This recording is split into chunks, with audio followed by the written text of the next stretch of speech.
Bien sûr, donc crypto, les infos crypto pour ceux qui n'ont pas le temps. Journée décisive pour le Bitcoin et les cryptos et même les actions. On va parler de ça aujourd'hui. Je vais vous montrer pas mal de petites choses très importantes. Donc restez branchés les gars. C'est parti et toujours pas de blabla. Le BTC il est à 30 645 $. On prend un petit 0,6%. Pareil pour Ethereum qui prend un petit 0,3%. BNB qui est juste en dessous des 250 $, qui a pris un petit 1%. ADA 1,5%. Le reste de la map est plutôt mitigé mais quand même assez verte ce matin. On a d'autres plus 2,3%. Avax qui perd 3%. Et ça y est, ça est annoncé la sortie du stablecoin XLM qui perd 2%, pareil pour ton. Bref, pas de grosses performances ce matin, sauf AAV qui pousse un 6,1%. Du côté, les gars, du daily du BTC. On est en train de travailler cette grosse zone qui est juste là. Donc en fait tout simplement on est en train pour l'instant de regagner le haut du range. On a touché le bas du range à peu près sur la bougie de lundi tout simplement. Même si c'était pas tout à fait en bas. On est sur une grosse zone de résistance. Je vous ai mis un trait rouge mais c'est surtout une très grosse zone sous les 31 000 $. Il y a pas mal de monde qui vont vouloir sûrement shorter le haut du range. Est-ce que ça va donner assez de jus pour faire péter à la hausse? C'est pas impossible les gars hein, tout simplement puisque regardez on a fait même un magnifique W daily, on le voit bien juste là, avec un bas plus bas que le suivant. Vous voyez ce joli W ici. C'est pareil sur le RSI. On le voit très bien ce petit W.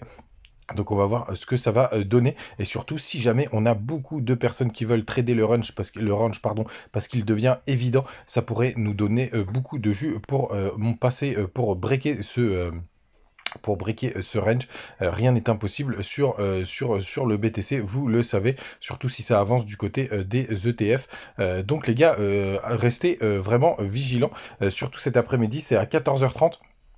On a toujours ce petit gap CME, ouais, je sais plus où est-ce que je l'ai foutu ce gap, qui est aux 35 000 $. On va voir si on peut aller le chercher. Il doit être tout simplement juste là. Donc grosse journée aujourd'hui, ça va être à 14h30 les chiffres de l'inflation. Voilà, il est là mon petit gap entre 34 000 et 36 000 $.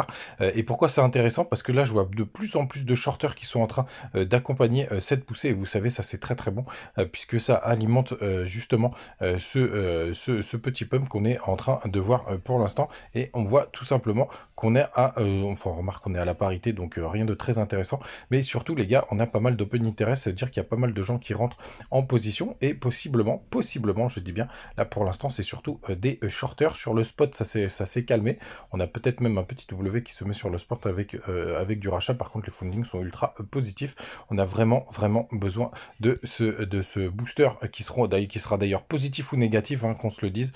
Ça peut vraiment nous permettre, ça peut vraiment engendrer un break par le bas de tout ce range, mais aussi par le haut, avec pour moi la target principale en premier lieu qui est vers les 32 000 $, tout simplement, parce qu'on a pas mal de stops qui sont positionnés, vous le voyez, juste au-dessus de cette mèche là. Et après la target qu'on pourrait aller atteindre, c'est évidemment ces 35 000 36 000 $.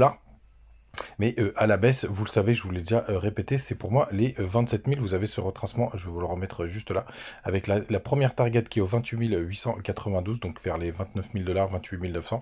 C'est les 0,382 du dernier mouvement de cet été. Et vous avez les 0,618 et les 0,5 et 0,618 qui se situent entre les 28 100 et 27 300 $. Vous avez une target assez importante. Des chiffres donc de l'inflation. Je vous l'ai déjà montré sur Troflation qu'on était potentiellement bien orienté, mais ce qu'il faut surtout voir, ça m'a déconnecté de l'autre truc que je voulais vous montrer, c'est que les prévisions c'est 3,1%. Les gars, oubliez pas, si on est à 3,1, c'est passé par le marché. Possiblement, il n'y aura pas trop d'impact, encore que ça m'étonnerait pas que ce soit plutôt positif, parce que ça fait quand même un gap important entre 4% et 3%. Si on est en dessous, là, franchement, les gars, c'est bullish. Et je vais vous montrer aussi pourquoi il y a un autre truc qu'il faut surveiller.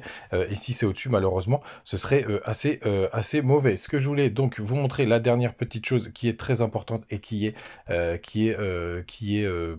aussi essentielle sur notre marché, c'est le dollar, l'indice du dollar qui est pile sur ses supports. Donc n'oubliez pas, Bitcoin sous résistance qui pourrait être boosté. On a aussi dollar sur support qui peut rebondir, les gars. Va y avoir un effet inversé et ça va être possiblement aujourd'hui avec donc à 14h30. Si on descend sur les petites inframes, regardez comme c'est beau, tout simplement on est en train de dumper assez salement du côté du dollar.